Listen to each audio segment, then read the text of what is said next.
we should be clear about like, what happened though, right?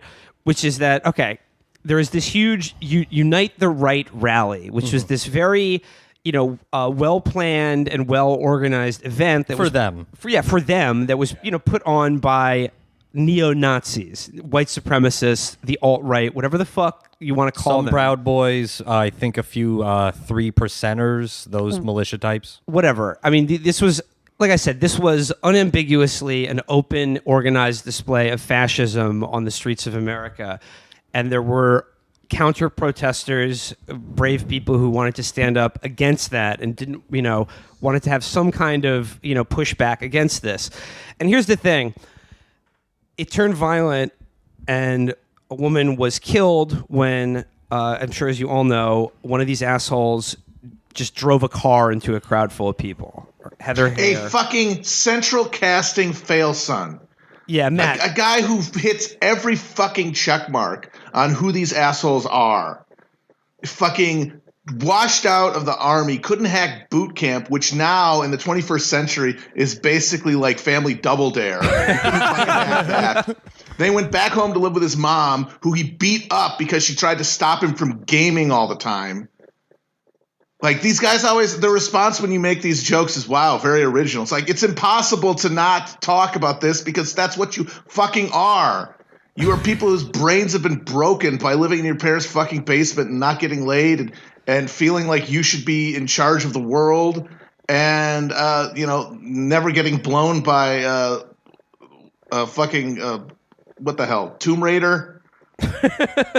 Yeah, there was this story somewhere that said that guy was widely known as the Nazi of his high school. It's like, how long does it take people to like figure this shit out? They should get rid of that position on JV football teams. Honestly, yeah, it's been long enough. But no, yeah, he was like, if you were gonna write a Muad'Dib character for like just worthless lumps of Nazi shit who embody every characteristic of their movement, it would be this guy. He is the chosen one in every way. Most likely to turn up at a Nazi rally and murder someone. And here's the thing, like, if you saw these images of their like, torchlit parade or any of these assholes in the streets when any of like the fighting was happening, which included, among other things, like a gang of people just beating someone with pipes in a parking garage, like it's easy to like take notice, or the guy who killed this woman. It's easy to take notice of how sort of buffoonish and dorky and just like dumb looking all these people are. But like I don't think that necessarily precludes how fucking dangerous and scary it is. Yeah. Like fascism is stupid. Like it is ugly and idiotic in every way, and it sort of like relies on that. And it's like one necessarily doesn't have to preclude the other. And the thing that like I think when we talk about like the violence that occurred here, and we're going to talk about like this idea about like what both sides mean, or violence on both sides. I think we need to be very clear that organized demonstrations of fascism are people announcing their intention to do violence. It is violence. These people are saying, they were chanting in the streets, "The Jew will not replace us," and "blood and soil." These people are announcing their intention to perform a genocide in their community in America. That is their goal. That is what they believe in. And that is what they will tell to anyone who will listen. And the more they do this shit, and the more organized and the more comfortable they feel marching in the streets, the closer they are to achieving that goal. So there, in my opinion, there is no such thing about violence on both sides. This rally was violence, and any violence that's done in retaliation or against these people is, in my opinion, completely justified.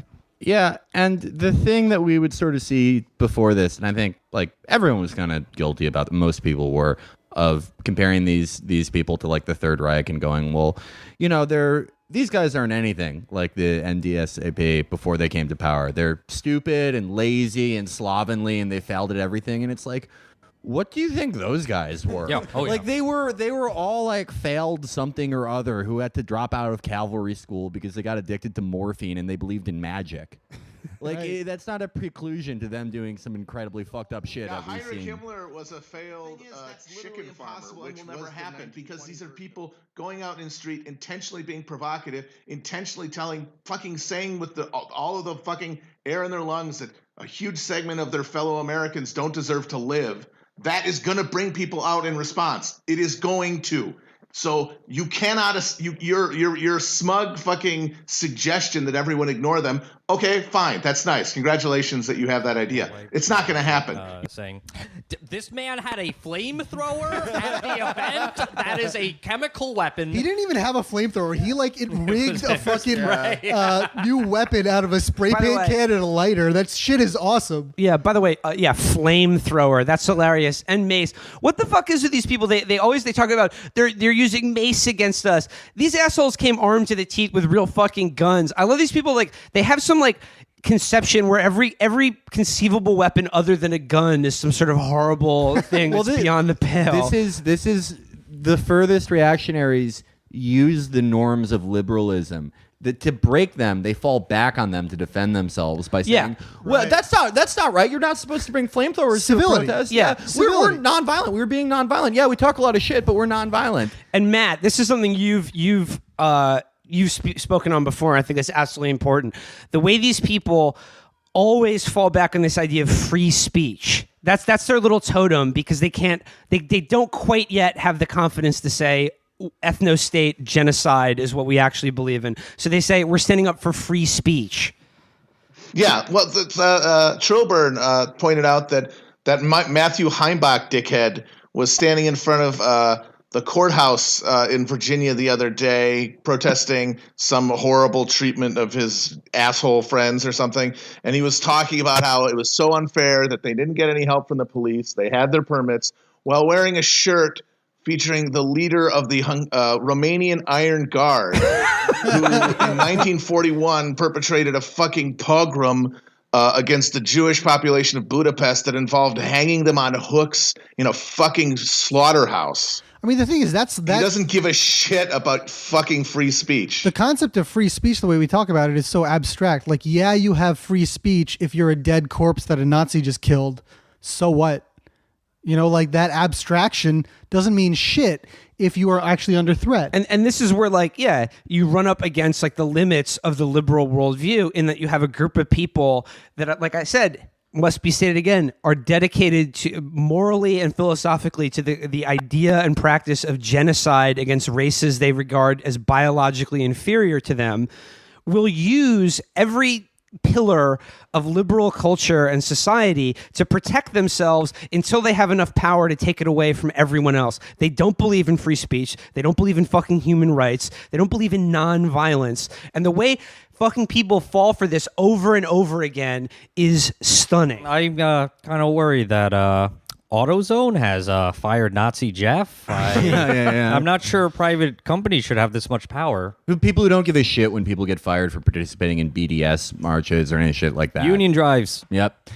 I do want to say one thing about the sort of broad reactionary movement that we kind of talked about before we even recorded our episode yesterday. And that is, I think that this is going to be a turning point, because it's a turning point that you see in all reactionary groups, be they, fucking Jabhat al-Nusra or the Taliban or this. And that is, people start out, they get attracted to the big names, the Jack Priloseks, the moderate rebels, and it's very exciting and transgressive for them. The alt-light people, the media stars, Yeah. the periscopers, the streamers. Right, before all the major infighting started. Then the infighting started, and you see there's someone more extreme, and it's, the NPI people or the fucking, anything to the right of those guys. And hey, shit, you know what? If you're a male from a dominant group who feels like time has passed him up, and if you lived 500 years ago, you wouldn't be sad and dislocated and a fucking loser. Like anyone who joins, you would have been issued a girlfriend. Don't forget that. You're not going to drift towards the moderate. You're going to go even farther. If you feel like you're in a war all the time because you hate your life, yeah, moderates don't last in war. So these people drifted further to the right. But now that it's real, I think this is going to be the part where some people get off the train, because they didn't really imagine they would have to answer this much. A big thing about being transgressive in that reactionary sense is the very middle class, and this is the middle classness of this movement that informs it, the very middle class sentiment that you can snap back to safety anytime you want. Yeah. And it's none of this shit has consequences, that it's just lulls. Yeah. Oh, for the lulls, it's just bants, doing the bants. Well, it's also a good counterpoint when you brought up that this is a middle class movement and also an upper class movement. That a lot of opportunists say that on the center say that this is the fault of Bernie Sanders, who said before the election we should think about the material conditions of these people, economic anxiety. Right. Yeah. It's like, well, no, it's all racist, but the people who have the means, the wherewithal to drive from Ohio or Oregon or Maine to Virginia in order to go to a weekend Nazi rally are not out of work coal miners. Yeah, I mean, Frank Rich said, no more hillbilly elegies after this, which, hey, fuck that book. But, you think those were fucking hillbillies, you dumb piece of shit? Dude, all those people grew up in subdivisions. Richard Spencer has a master's degree. Yeah. We're not talking about hillbillies here. You know what hillbillies were there? Yeah. Redneck revolt. But go back to the point. I mean, this to echo what T said on our show a few weeks ago, to sort of if you see to respond to the charge that the alt left, quote unquote, is the one who wants to make common cause with racists, or make a separate peace with fascism or whatever, or doesn't stand for against racism. Don't even respond to it. I know it's galling, but you have to understand what these people are doing, which is they have nothing.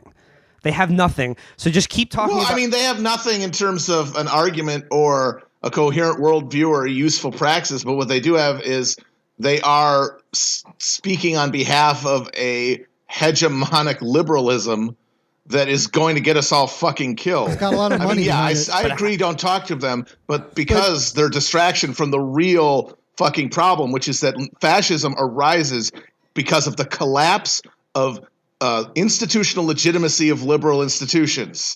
And that's how we got fucking Trump. It's how we're going to get what's coming next after him that's going to be even worse.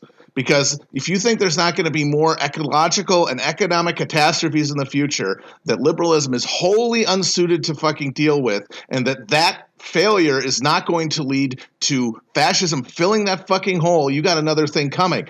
And that's what these guys are. These guys who marched in Charlottesville, these are the people who are aware of the unspoken premise of this sort of zombie neoliberalism we're living in, which is that we're coming at a point where there's going to be ecological catastrophe, and it's going to either require mass redistribution of the ill-gotten gains of the first world or genocide. And these are the first people who have basically said, well, if that's the choice, I choose genocide. And they're getting everybody else ready intellectually and emotionally for why that's going to be okay when it happens. Why they're not really people. When we're putting all of this money into more fucking walls and drones and bombs and guns to keep them away, and so that we can watch them die with clear consciences, it's going to be because we've been loaded with the ideology that these guys are now starting to express publicly. On the other side of them, you have people who are saying in full fucking voice, no, we have the resources to save everybody, to give everybody a fucking decent and worthwhile existence. And that is what we want. And that is the fucking real difference between these two. So you can tell that to the next asshole who tells you that they're actually two sides of the same coin. Yeah. You know what's going to happen? Yes, yeah. You know what's going to happen is that the majority of people, the majority of Americans who don't vote, who don't participate in the political process, when they start to look at this, they're going to see the Nazis, the apocalyptic destroyers of the world on one side, and on the other, they're going to see the DSA, Black Lives Matter. They're going to see Antifa. And what they're not going to see is they're not going to see Hillary Clinton out there. They're not going to see Center for American Progress or Share Blue or whatever the fuck those organizations are. Brookings. Peter Beinart, all the whatever, fucking yeah. think tanks that are dedicated to preserving stability and order in the liberal tradition. They're not out there fighting that fight. It's the left that's fighting that fight. And the apolitical masses, they're starting to see that now. Yeah, we once and for all, we're going to say everyone on the left is equal underneath us. Right. Well, I mean, it was the refrain during the UK election, like the Corbyn Labour Party, the slogan "We are many, they are few." Mm-hmm. That was true then. it's abso-fucking-lutely true about us and these alt-right fucking chuds. They're like I said, it's deadly fucking serious what's going on right now. But there are more of us than them by a fucking long shot. And like I said, through solidarity and like I said, like the acts of bravery that we've seen coming out of Charlottesville, I think these fuckers are not long for this world. And I don't mean that in a violent sense. I mean it like they're going away. Wink. They're going back to the They're going back to. They're going back to gaming. They're going back to fucking hiding like the fucking snakes that they are. Oh, no, they're getting kicked out of gaming too. Yeah, no, there's no refuge anymore. No more gaming. They're going to Mahjong. Yeah. All right. I mean, I think that's as good a place as any to wrap it up.